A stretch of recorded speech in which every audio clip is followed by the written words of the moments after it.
Welcome to another episode of Forever Faithful Podcast. I'm Brandon Farino, joined by my co-host Christian Dyer. How we going? How we doing today, Christian? How's it going, guys? I'm doing good. Good. All right, today we're gonna basically go over the draft and what we think about the draft and who they picked. You want to go ahead and start off, Christian? Yeah. So where are we starting at? How'd you feel? How'd you feel about the draft? Like through the whole Okay. Yeah. So 7 rounds. okay. Yeah. I mean, I didn't have a problem with it. I mean, I was definitely excited that we got Lance. I'm excited to see where we go with it.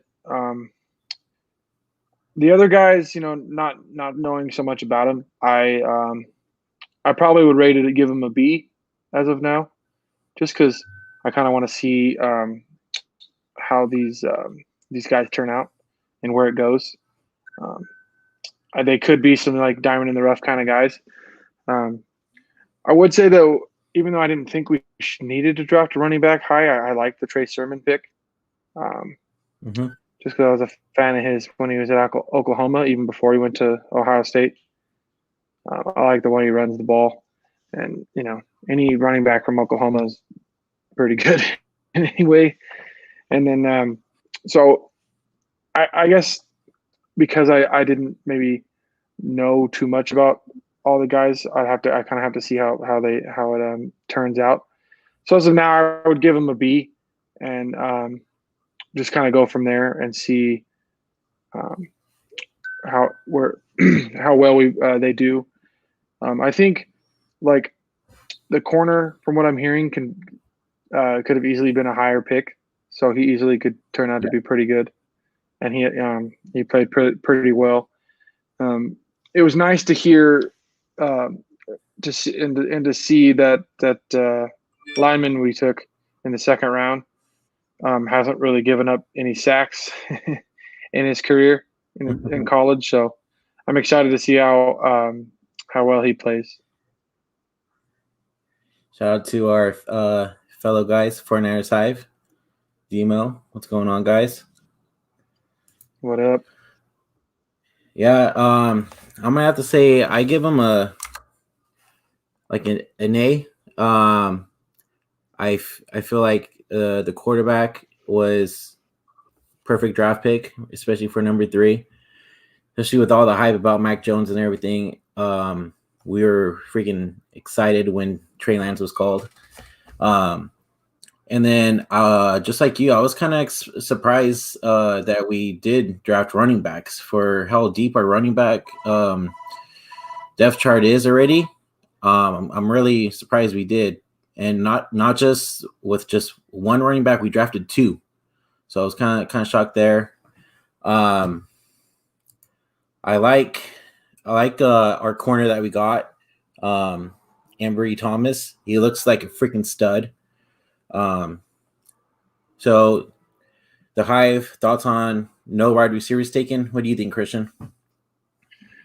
See, that's the one thing I thought was crazy. I'm like, are they not worried about a receiver because they expect Jalen Hurd to be healthy?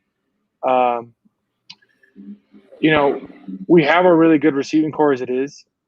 So maybe Kyle is already happy with our receiver core because we have our top guys, and then we still need to fill in the receiver 3. But we have Hurd. We still got Juwan Jennings. I think there was another guy I can't remember, but I think we have enough guys that they feel comfortable. We didn't need to draft one. But the more I think about it, the more maybe Kyle thought because of the injuries to running back, it was more important. And possibly because of the fact that he did decide to go with a guy like Lance, he was trying to build it in a way that would fit Lance better. Because I think Sermon's the kind of guy I think who can play well with a guy like Lance. Because if I remember right, I think Sermon played with Kyler Murray. I think when Murray was there, he played with him and then transferred afterwards. I think he So if I did. remember right, I think he played with Kyler Murray. So I think the fact that the kind of guy Sermon is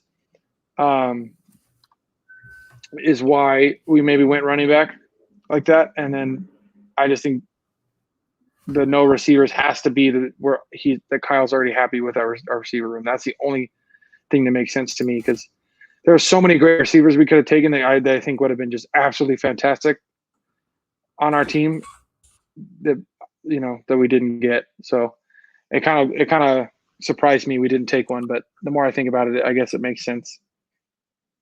Yeah. Before Ty said, do all running backs only have 1 year left on their contracts aside from the rookies? I think Raheem does. I feel like Raheem does. I thought Jeff Wilson just got an extension, didn't he? Could have sworn. Let me see. Yeah,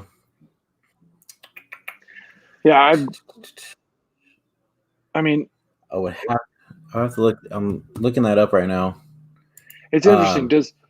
Does that tell us though that Kyle doesn't trust the running back room? Is it because of injuries, or is it just because he thinks he can win with anybody and he wants somebody cheap? To be honest with you, I feel like with Raheem, because especially he got hurt multiple times, especially last season. I feel like him drafting a running back, I think that's one of the reasons why. I don't think it really has to do with contracts. I think it's the injuries for sure. See, but to me, I think it's injuries, but it kind of tells us they don't want to pay a running back bigger money. You get running backs on a rookie contract. If you got running backs asking for big money, you can easily say, sorry, we don't want to pay the big money. Because like, depending on how long we have Mostert, say Mostert does have a big year, but our rookies play well too. We can just say, hey, you're a great guy, but we can't pay you this because we got to pay other players. Because the way you have to look at it is in Kyle's offense, running backs are just play great. So running backs are expendable in a Shanahan offense because he's going to make any running back good because of the holes in the scheme. So maybe we're not so worried about having a big contract for running back because we want to pay our other positions, and a running back's going to be good no matter who it is. Yeah. So that's probably the way they were thinking. I'm looking at it too. Raheem signed a 3-year contract back in 2019, so he still has another year left. That would be 2022, correct? Yeah. And then Jeff Wilson signed a 1 year. Okay, so yeah, Jeff Wilson signed a 1 year. See, because I think we brought Jeff Wilson for the red zone and third down guy because he's more power back. And I guess with Sermon, you get a little bit of both. So maybe that's why, Kyle likes Sermon. But at the same time, that guy we drafted out of, was it Louisiana? Yeah, he's a speed guy, just like Mostert. So are they thinking, oh, well, we'll get this speed guy and he can do the same thing Mostert does? Yep.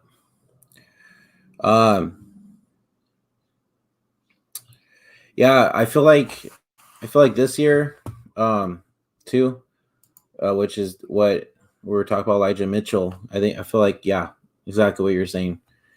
He's a speed guy for sure. And I feel like the two running backs, Trey Sermon and Elijah Mitchell, are going to be in competition with Jeff Wilson and Raheem Mostert mostly. And if they don't get beat out by Moser and Wilson, I say they'll probably be 3 and 4 instead of Jermichael Hasty. Okay, so I was just thinking about this. Do we know how well Elijah Mitchell can catch the ball? Because if you think about it, maybe we don't just draft Mitchell just to play running back. With that kind of speed, he can completely open the offense with lining him up wide with end arounds and the way we run the offense with different ways. So he could easily, if he can catch the ball, we could put him at receiver 3 in different packages. That's why I'm like, Yeah. I haven't done enough research on him, so I'm almost wondering if I need to go and look and see how well he catches the ball, because I feel like Yeah. if he catches the ball well, instead of taking a receiver, they took him because of that freaking speed. Because if he can catch the Uh-huh. ball, that and we can line him up at receiver, that would make a lot of sense with the way with all the motions and the way we run with the end arounds and different things with his Yeah. speed. Because if he gets if he gets one of those holes that Debo has, because he's so much faster, Debo's going to run guys over. Freaking Elijah Morgan has run right by him with that freaking blazing speed. So that's why I'm like, maybe their thoughts are lining that guy up at receiver, because if you think about it too, Jalen Hurd was originally a running back and he's supposed to be playing receiver. So they look at him as a Jalen Hurd type guy, or more as just another running back in case Mostert gets hurt. Well, I was gonna say, because I think we were talking about this in the group chat as well. We're talking about kick returner and punt returner, even take over Richie James' spot. That makes sense. Yeah. If he's got good vision, that speed's gonna carry over well. Mm-hmm. That's gonna help out a lot. But what do we think about Aaron Banks? Mike McGlinchey was high on him because he played with him in Notre Dame. So people say he has really quick feet. Do you think he's going to be a starter this season when the season starts? Because of the guard position is probably our weakest position on the line, there's a good chance he could. I don't know if he'd play left or right, but it would make sense maybe to put him with McGlinchey. Mm-hmm. Maybe McGlinchey having that could help him play a little bit better. Oh, yeah, exactly. Being more comfortable. Yeah. But again, we're not sure that the left side short up either because of the inconsistency with is it Tomlinson? Laken Tomlinson, right? Lincoln Tomlinson. He's our guard. The fact that it doesn't completely seem like he gels well with Williams. So do we put Tomlinson on the other side and maybe start Brooks on the left? It's just going to be interesting to see how it goes, because who's our other guard? Is it Brunskill? Who's the other guard on the right? Yeah. So the right guard is Tomlinson. No, he's the left guard. Is he left guard? Laken Tomlinson. Yeah. He plays with on the side with Williams, so he's the left guard. So I think the right guard, it's Brunskill, I think, and then McGlinchey's the right tackle. Yeah. Yep. So I mean, it's gonna be interesting to see for sure, because like you said, we need that upgrade for sure. Help us out.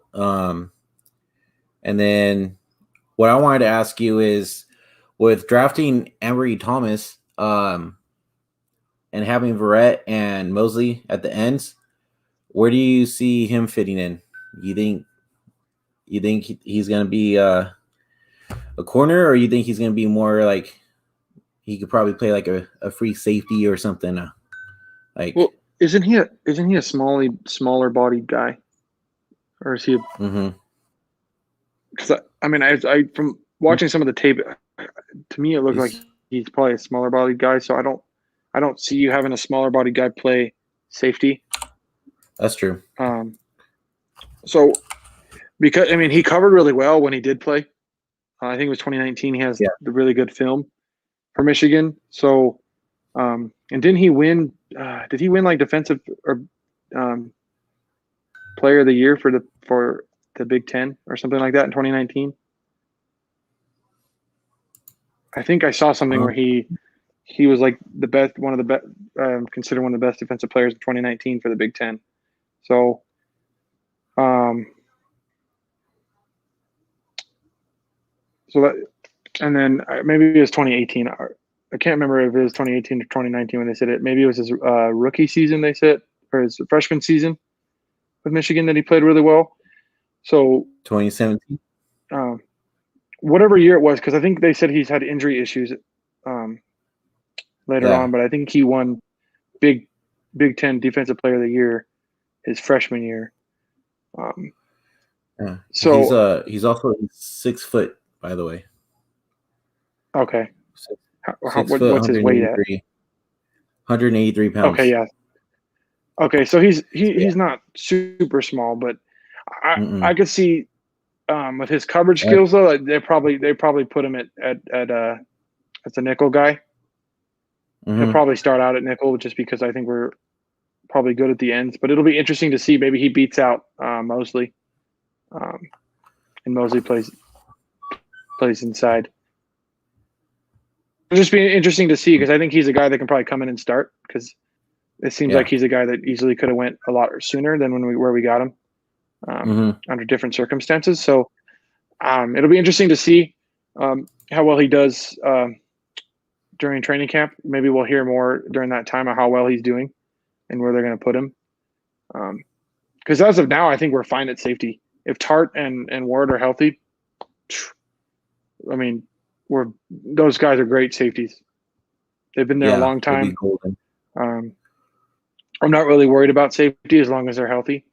And I think we still have is Marcel Harris. He's still with us too, right? As our backup safety.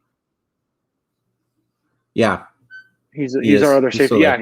Yeah, I like him. I like him too. So I feel like bringing back all the guys for that. I think we're fine at safety. It's just really I'm more worried about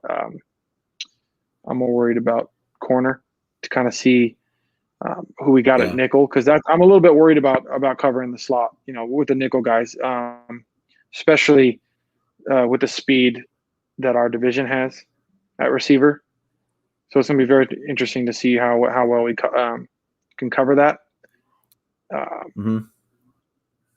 So Real quick, that I just want to shout out Hung Fat. Thank you for subscribing, man. Appreciate it.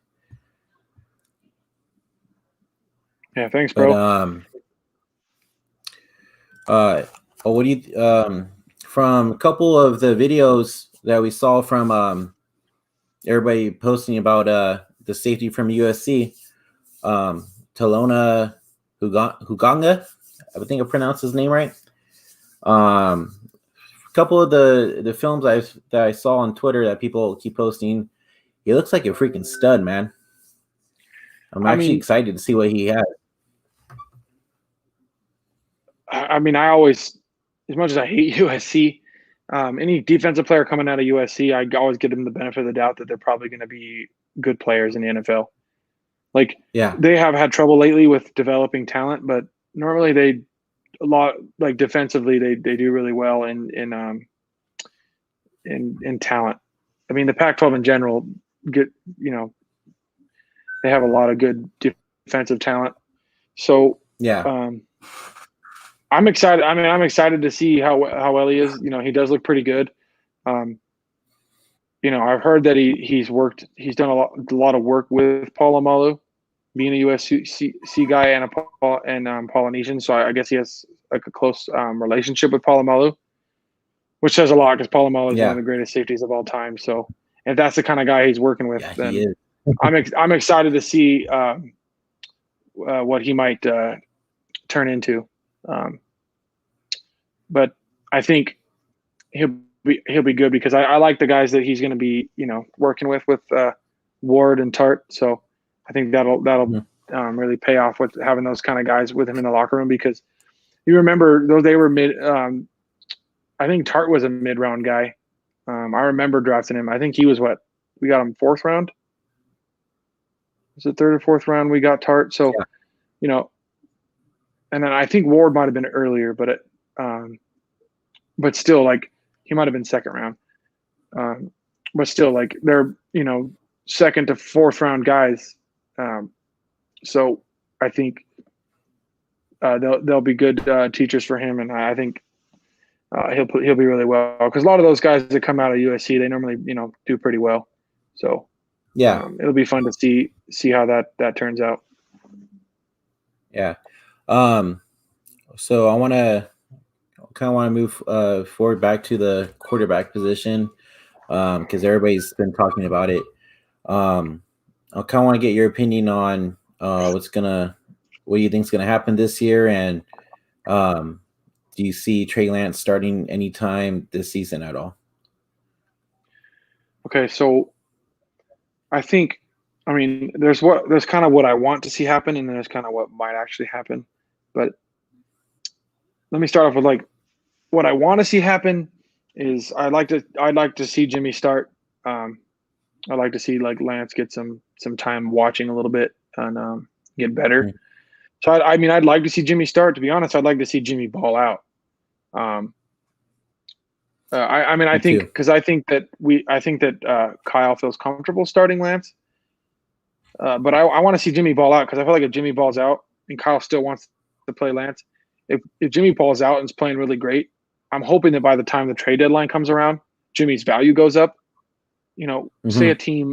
a team's really pretty good and they're doing really well and they lose their quarterback or something to injury, you know, then Jimmy's value goes up even more. And if he's playing really, really good, his value goes up even more. So it's like, I know it's a kind of circumstantial thing, but I'm hoping maybe there's something where his value goes up and we can get even more for him come trade Hmm. deadline.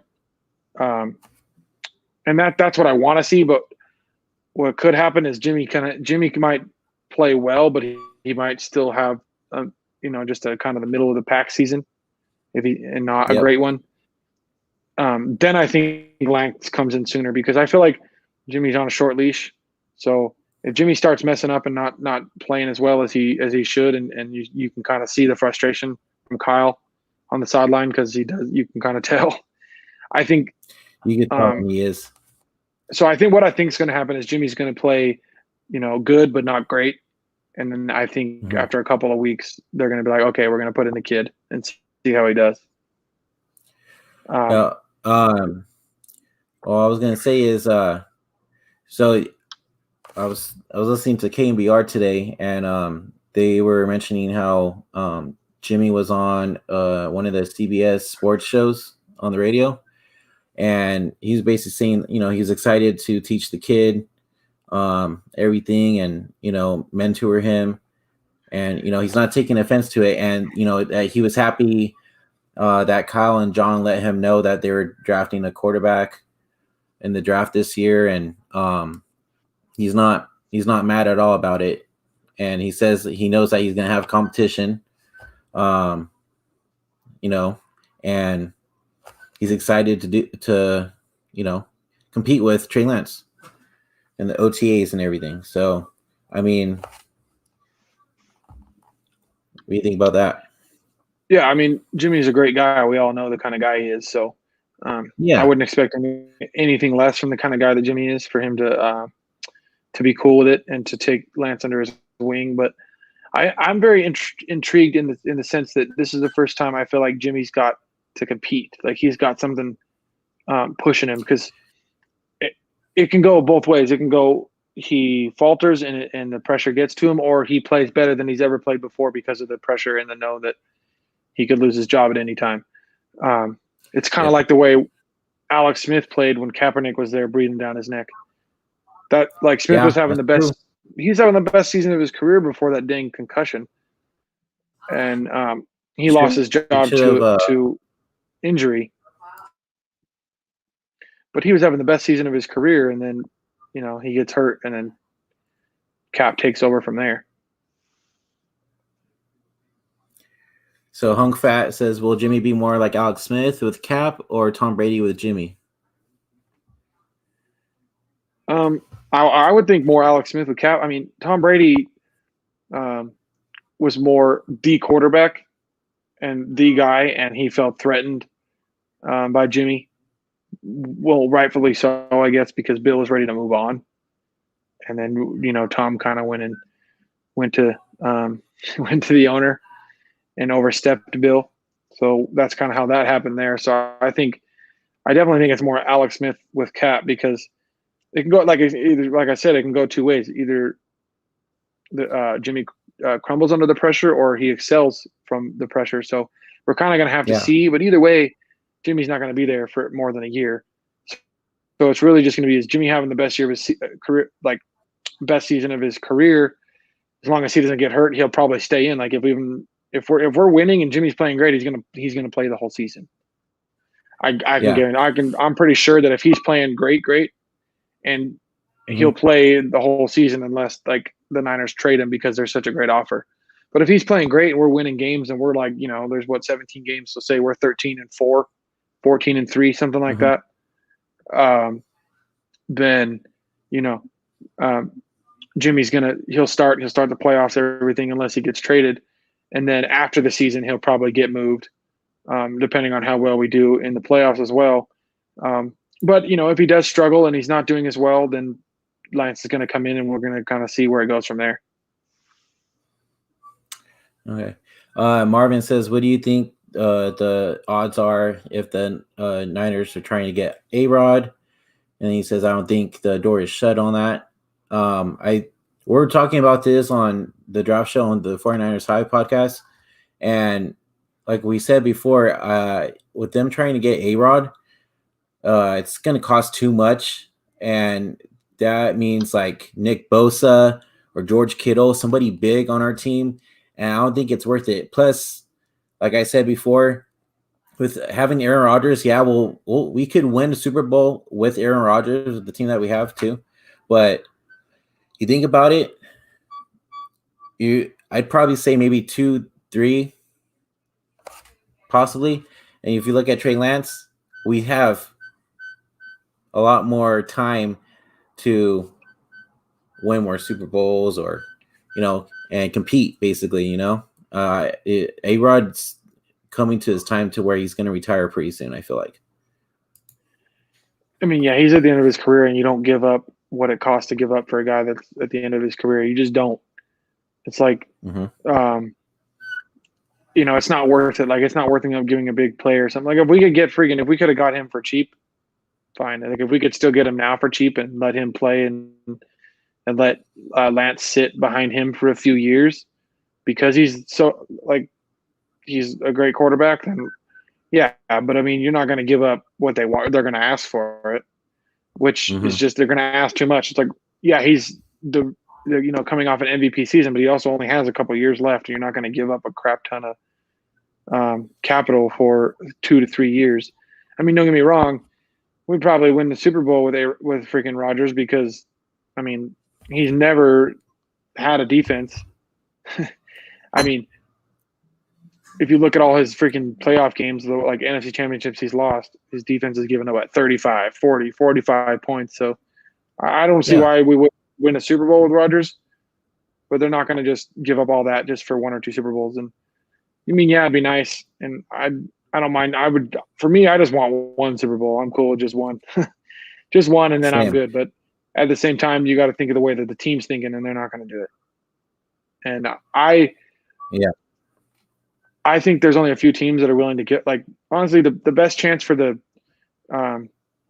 Packers to hit gold is to freaking get the Raiders to do it, because the Raiders are the most gullible team to do it. Like, Gruden will just give up the farm for Rodgers, and he will. Yep. He'll just give up the farm for Rodgers, regardless if he only has him for a couple years. And that's probably the best bet, because then the Packers can get Derek Carr, and then they don't have to play Jordan Love, because obviously they don't want to. So they can get Jordan. They can play Carr and not have to play Love still. So that's probably their best bet. But I mean, it depends on what's going to happen, because Green Bay is kind of the more stubborn franchise in the NFL. They do things in a very certain way. They're very like cerebral, methodical franchise.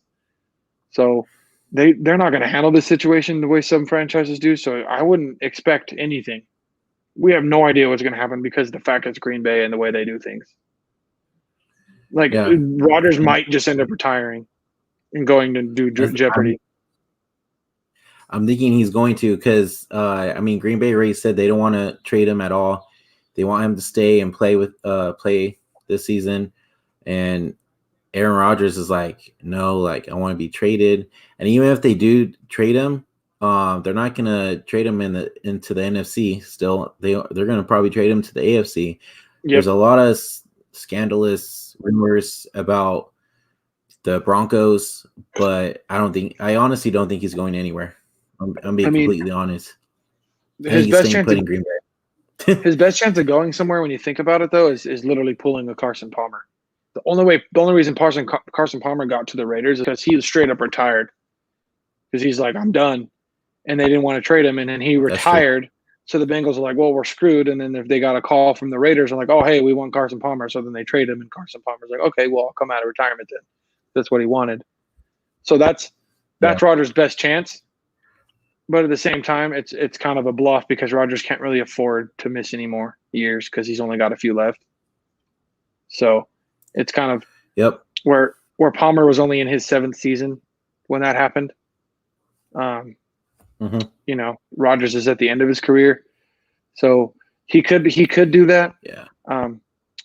But I have been hearing that I guess like Packer fans, they're the scapegoat for them is Rodgers' fiance. Like they think she's behind and helping him make these decisions and kind of pushing him because she wants to go. She lives in California, and he, I think she wants him to possibly go to a California team or somewhere close. So a lot of Packer fans are kind of mad, and they think that she has something to do with it. So she's like their scapegoat. That's who apparently they're mad at the moment in Green Bay is Shailene Woodley. I was listening to Dan Patrick today, and a Green Bay fan called in and said that in Green Bay's Twitter, they're all freaking mad at her.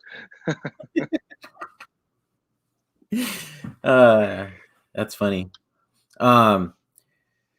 Well, here's what my thing is Aaron Rodgers is totally out of the picture. We already know this. But I want to kind of move on and talk about Trey Lance a little bit more. So Trey was saying how he didn't know that he was going to get picked by the Niners until like 2 minutes before he was actually picked. So I mean, Kyle and John literally like kept it from everybody. I mean, I was actually really surprised when I heard that, and that brings me to my other thing is Michael Lombardi said that he doesn't believe that Trey Lance was their guy since January. He still thinks that it was Mac Jones. Let me get your take on that because we were talking about that in the group chat, and it's just crazy to think that this guy is like he's talking out of his culo or something, So my thing with Lombardi is I used to actually like him because he was one of the the go-to guys. For me, I think it has to do with the fact that he's no longer relevant. Because you go back a couple years, the go-to guy for the NFL was Michael Lombardi. Michael Lombardi with the scoop. Michael Lombardi with this. He's irrelevant now. So he's trying to make himself relevant and trying to, because he's not the same that he was a few years ago. So he's going to always say anything that helps him, and he's not going to admit that he was wrong, especially if he's trying to stay relevant. And, he's saying stupid, ridiculous things like he's saying now just helps him stay relevant. I mean, he was like, oh, yeah, it's not going to be Fields. So he was technically right on that. But at the same time, he was, all in on Mac Jones too. And then he's talking, I got the sources and the source. I'm like, well, if your sources are ass, if freaking nobody knew the pick. I don't care what sources or what. And you say, well, the sources and my sources, the sources freaking, that tells you the story. I'm like, well, your freaking sources are jack shit if the two guys that are making the pick haven't told anybody. Like at that whole time that. Go ahead. I was just gonna say he thinks that there was some disagreement in the office between everybody inside the office, especially John Lynch and Kyle Shanahan. And I'm just over here like, no, like you can even tell by the press conferences after the draft that John Lynch was like, look, Kyle Shanahan knows what he's doing. That's all his decision right there. And with Jed York tweeting away on draft day. So you got to remember in the trade conference, or was it the one right before the draft where Lynch said that when it comes down to it, Kyle's going to make the pick. Like he's going to say his Exactly. opinion, but when it comes down to it, it's going to be what Kyle wants, regardless if that's Lynch's agrees. So they were all saying that Lynch wanted Lance, and Kyle wanted Mac. Well, if Kyle wanted Mac, it would have been Mac because Lynch literally said that if Kyle gets the final decision. So, but like when they talked afterwards, when Kyle said like, I was loving this kid in January, and sent his film on Lance to Lynch, and Lynch stayed up all night watching it in January. That's what 2 months before they made the trade. Yep. So you're trying to tell me that they like, dude, I literally was watching ESPN, and they still think that Mac was the original pick they traded up for, and they traded to Lance, regardless of the fact that they were in love with Lance in January, 2 months before they made the trade. And True. the fact that they did an extra workout with Lance and paid almost no attention to Mac. And so you're telling me that they started looking at Lance in January, but the whole time it was Mac. All these guys are so butthurt that they were so wrong and had no idea what was going on, that they're just sticking to it. Every single one of them. They're all like, it's still Mac. It was still Mac. I'm like, I'm pretty sure it wasn't, because the guys that made the pick said it wasn't. But yeah, you guys know more than they think they know more than the guys that made the pick, and I don't understand. It's ridiculous. Mm-hmm. Yeah, it is. And now Kyle Shanahan's looking at them and just laughing at them. Basically, he loves leaving them hanging. Oh yeah. You mean said it in the press conference, Mm-hmm. Well, what I'm wondering too is, did Lynch and Shanahan, did they set the precedent for the draft? Like, is it going to be more secretive because it's more? So like, think about it. This is probably the most anticipated draft that the NFL's had in a long time, and the NFL loves that kind of stuff because it gets viewership, it brings in the money. So I wouldn't be surprised if this just starts a precedent where, the NFL's kind of encouraging teams, hey, don't tell anybody your pick. I don't want any leaks, anything. I want you guys to be like Shanahan, Lynch, keep it quiet, because then it causes all the speculation and all kinds of craziness with the fan base, where they're going nuts and all they can't think anything but what the pick's going to be and how the draft's going to go, because it just makes the draft more fun. Like even if it's not your team, imagine having a draft and nobody knows what the pick's going to be until it comes in, until the name is read aloud. Like that makes the draft 10 times more exciting. Yeah. Like I've never been so excited and nervous. Yeah, that's why everybody was literally, you look at all the reactions on Twitter from all the 49er fans, especially us when we were on the draft show. Everybody was so freaking excited. Like they won the lottery or something. Exactly. Because we haven't drafted a quarterback in like 10 plus years. Yeah. In the first round. And that's how the draft should be. Like it should be quiet. Like it should be surprises. It should be the players don't know where they're going until a minute before the pick when they get a call. The fans don't know, and it's the draft is anticipated for months, and you're excited about it. Like if they could do it more like that, where we don't know the pick, like how great would it have been if we didn't know that Zach Wilson was going to be the number 2 pick. Like we're like everybody was like, oh my God, what the heck are the Jets going to do? Everybody knew Lawrence was going 1 regardless of who was there, because he was going to be the best player coming out. But like from 1 on, it would have been so much more fun had we not known anything past that. Like, where it's like, oh, it's locked in. Like, I don't want to know it's locked in. I want to freaking I want to be surprised and it be an experience when they call the pick. Like knowing months ahead of time is no fun. And like the draft, go ahead.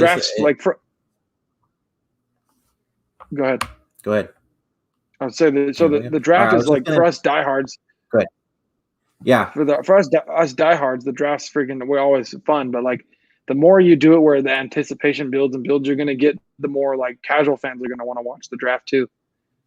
Because it's like watching a suspenseful movie in that first round. You're just like on the edge of your seat, like what's going to happen? Is there going to be a trade? the more that we can get teams to be more like what the Niners did this year is just going to make the draft so much more fun. Well, also too is like for me, like the past couple of years, like I watched the draft, but I wasn't into the draft as much as I was into this year's draft, and especially when it was talking about a quarterback, and we're talking like since the day they made that trade to go up to 3, we were literally talking about it in the group chat like every single day, right? And I mean, when it came down to it, as we're waiting and when it said the 49ers pick is in, all of our faces were just like, oh my God, please, TREY Lance, TREY Lance. And then as soon as that happened, everybody jumped out of their chairs. I mean, it was like they like I said, they won the lotto. And I mean, this is our future right here, man. Our future quarterback. Yeah, it's really. I'm really excited, dude. It's exciting for sure. Yeah. But I was so nervous, dude. Like I was like shaking, like oh my God. No. Well, I was like drinking my beer and stuff. Dude. But oh man. But so TREY Lance lands in the Bay. What was it? It was Friday, right? Friday he landed in the Bay, right? Yeah. And he got to walk Levi Stadium, got to go to his locker. He's right between Jimmy Ward and it was Jason Verrett, right? Yeah, I think it's Verrett and Ward. I mean, that's pretty sweet, man. And then and I mean, he looks so excited to be a Niner. Oh yeah, dude. He's so just excited. A kid, man. He's only 20. Yeah, he's only 20 years old. He's a kid, man. Still can't believe that. There's a big deal, dude. He's still. I mean, I'd be freaking if I was at his age doing that kind of stuff. It's insane. Mm-hmm. It's definitely exciting. And, go ahead. I was going to say one of my favorite parts though about them getting Lance to come and his family was when Kyle's telling his Lance's parents not to freak out about the house prices in San Francisco because there's like these small tiny houses and they're freaking crazy expensive. Like after he did that, I just went on Zillow just to like look at the house prices right now in San Francisco, and I was like, oh yeah, I would freak out too. They're freaking crazy right now, dude. Dude, it's ridiculous. Insane. But I was gonna say is I wanted to go ahead and bring this up real fast. So 49ers Hive page has some new merch, Trey area merch. If you guys go ahead and go to that website, 49ers Hive, and our podcast Twitter page for Faithful Podcast 49 has been sharing it on Twitter. If you guys go to our page, you can save 10% using FF10. So go ahead and check that out. The merch is actually pretty sweet. So go check that out and go get one, guys. Save 10% using FF10. But yeah, man. I mean, I'm excited for this year, dude. I just want it to start already. I see. So I'm gonna ask you this, man. What do you think with these draft picks? Do you think the 49ers got better, or do you think they're still like the same team? I mean, I definitely think they got better just because like I kind of trust what Kyle's doing with drafting Lance and the way it looks like he's trying to build the team. I think, I think we're already really good as long as we're healthy. But it definitely looked like they were trying to fill positions where they were worried about injuries because of what we dealt with last year. So, it seems like they're trying to prepare. So I think we got better in the sense that we'll just be more prepared with injuries too. But I think we're adding some guys that can come and contribute and make Oh a yeah, difference. Like I think Trey Sermon's going to come in and contribute right away. yeah. I think Sermon's gonna have a Um, big year for sure.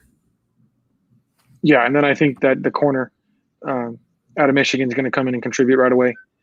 So we Everett definitely, Brown. I think we picked the, yeah, I think we picked a guy that can come in and help right away. So that definitely makes us better on the defense because we get a guy that can ball out, that can help contribute right away. So I think we got Yep. better. It might not be the way I thought the draft was gonna go. It kind of surprised me the way it went, but I think we got better. Um, but at the same time, only time will tell. We'll kind of see. Yeah. Um, Yeah. I think Kyle feels pretty confident about some of the guys that they got though, and to be honest, we might have not have always hit on the first round guys Mhm.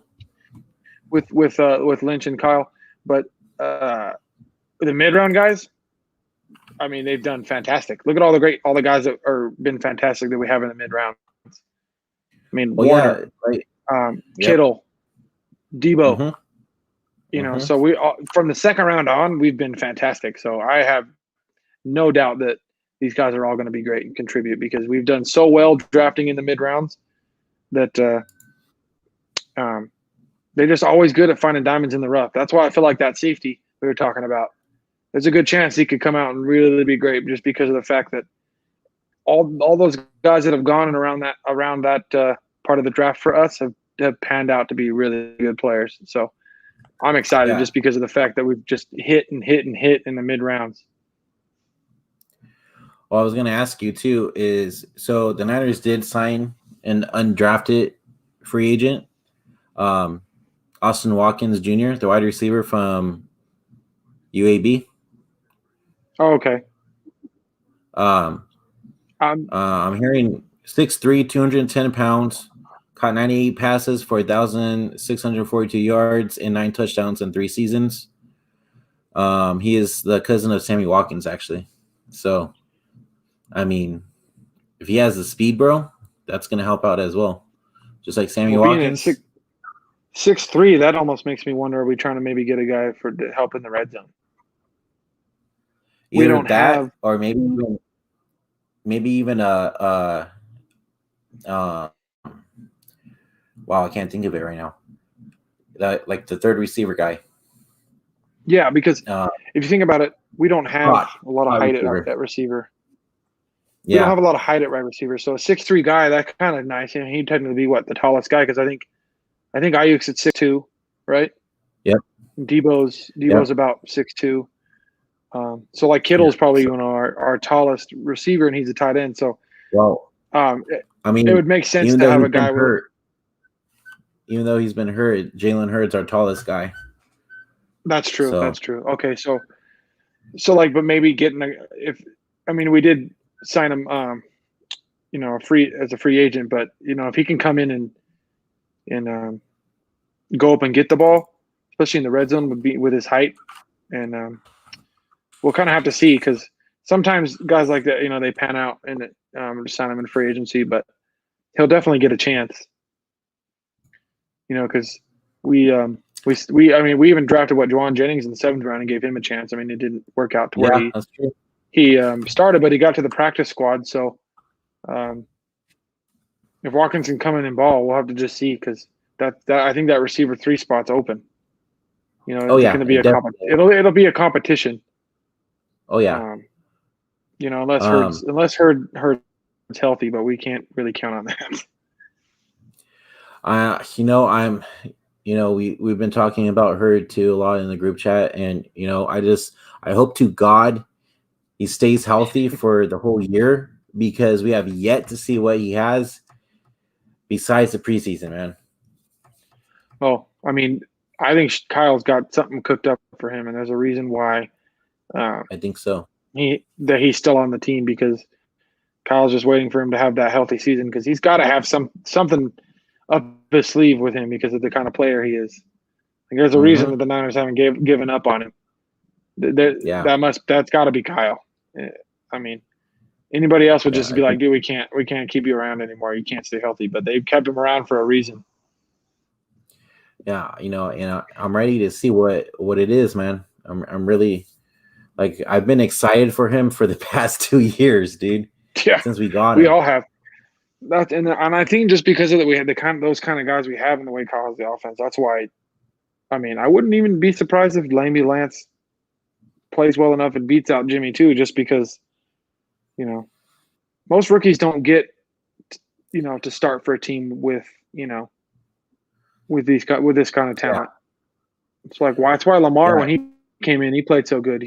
Lamar got drafted at the end of the first round to a team that was already got talent on the team, so Yeah. he started playing Well, well right away. also too is you never see a quarterback get drafted by a good team in the top 3 in the draft. Mm-mm. You know, so I mean, Trey Lance walking into this, it's a good situation for him because it's a Super Bowl team already. Yeah, and that's the weird thing about it is you don't ever see that because normally good teams are in the end and they can't afford what it would Yep. cost to go that far up. But because we were only Exactly. coming from 12 because we had an injury-ridden season that ruined our season, not Yep. because we're not a Super Bowl team. You We got don't lucky. see that happen very often either, where a Super Bowl team gets that injured and their whole season destroyed. Mm-hmm. And then they have an opportunity to go and get a guy like that. So our kind of roster getting a rookie quarterback's never really happened. So the fact that it's never happened, could be the way where he's the first rookie to win a Super Bowl, but that's only if he plays. I mean, that's still a long shot Yeah. because it's never happened. But Yep. he's also in a good position to do so. Yeah. A lot of people are giving up on Jimmy. I'm just like you. I still believe in Jimmy, but like you said, if Jimmy does get hurt, I see Trey Lance coming in and basically pulling a Colin Kaepernick with Alex Smith. Mm-hmm. uh, so, I mean, So, but it's going to be interesting to see for sure. well, just I think the most intriguing thing for me with Lance is his intelligence and his ability to um, call protections and plays and stuff at the line because he did do that in college. So I'm very intrigued to see how well he can possibly adapt and do that in the NFL because Mm-hmm. and I don't know if Kyle like that because I feel like that could even add even more to Kyle's offense because obviously is going to want to be calling a lot of the plays too, but um, if he trusts Lance to call the plays as well, and because Lance is able to see what he's working with the way the defense is playing them, because obviously Yeah. he's going to see the game a little bit probably better, a little bit different than Kyle because so if Kyle has a quarterback that he can have. Okay, well here's our set of plays, but I want you to if you see that a play might work, I want you to call it. I mean that's like that's to me the biggest dynamic of the offense if he can do that because like if you look and see why like Dan Marino why he excelled so well so early in his career like right away like he literally was his coach tasked him with freaking calling all the plays, made him learn the playbook, made him call all the plays, and he was an absolute beast. And there's his second year in the season, he went to the Super Bowl, calling the Mm-hmm. plays in his second season. So that's why I'm really intrigued, just because um, hearing that Lance might have that kind of ability, ability that one of the all-time greatest quarterbacks had in Dan Marino. Um, I'm really intrigued to see if that's what he does here in the NFL, and he's able to call protections and kind of see the field that way, where he can even possibly call plays. Um, I'm really excited for that because if we can add that to his his athleticism and everything, he's gonna be dangerous. Well, I also want to see how he is in shotgun formation too, because Kyle likes to call a lot of those too during the game. Yeah. So Well, that will be interesting to see because I know he was under or on the line of scrimmage a lot at North Dakota State. So that'd be interesting see, but to see. that's a good thing that he was, because a lot of guys that play the way that he does, being a running guy and stuff, they do a shotgun and they don't do under center enough. So it's Mm-hmm. kind of it's kind of a big win for us. The fact that he is already an under center kind of guy, because when you think about Yeah. guys that play the game the way he does, they're normally just shotgun guys because they're running and they're doing the zone reads and stuff. So it's always out of the shotgun. But getting a guy that's already done well and excelled under center and can do those things, just exciting to see where it's going to go. Just because I feel like he's a lot farther ahead in different. Like he's also behind because of experience and stuff, but he's farther ahead with some of these other running quarterbacks in the NFL just because, what he did in college. Like, yeah. Because it's like, Lamar, you see Lamar, but when, it seems like Lance might be a little more ahead because of his ability to go under center and the things he can do, throwing the ball and different things like that, to where Lamar is still kind of slowly working on that, and he can just run. But like the fact that we know that Lance can run and he's already kind of a little bit, a couple steps ahead of Lamar throwing the ball, and we've seen what Lamar can do. So it's just exciting to see what Lance is going to do. Not to mention Lance is the kind of guy that can run people over. Yeah, and like I said too, listening to KMBR today, Mike McGlinchey was on the show, and he was saying, because they asked him about Jimmy, and everybody's still saying, Jimmy's our guy, and Trey's our guy too. So they still believe in Jimmy, and so do I. And we just got to see what happens during the season. But regardless of the fact, I'm still excited to get the season started and just ball out. Yeah, I'm ready to analyze some football games. Yeah, same. That's what I'm ready for. That's what I feel like I'm good at, and that's what I do well. It's just watching the game and being able to talk about what I'm seeing. So that's what I'm ready for. Yeah. Me too, man. So I just we're going to close this out right now. But I want to get your take with this season coming up pretty soon. Do you see our team being a Super Bowl contender this year? Like being in the Super Bowl? Yeah, I do. I mean, I think we can. I think the most exciting part about this season is I do think we can do that, but it's just we don't know where it's going to go. And I'm just excited because I know that we're good, but I don't know how the story is gonna unfold. Like, we don't know how it's gonna go from here until the end of the next season. Like, there's so many different things that can happen, and it's just gonna be fun to go along for the ride.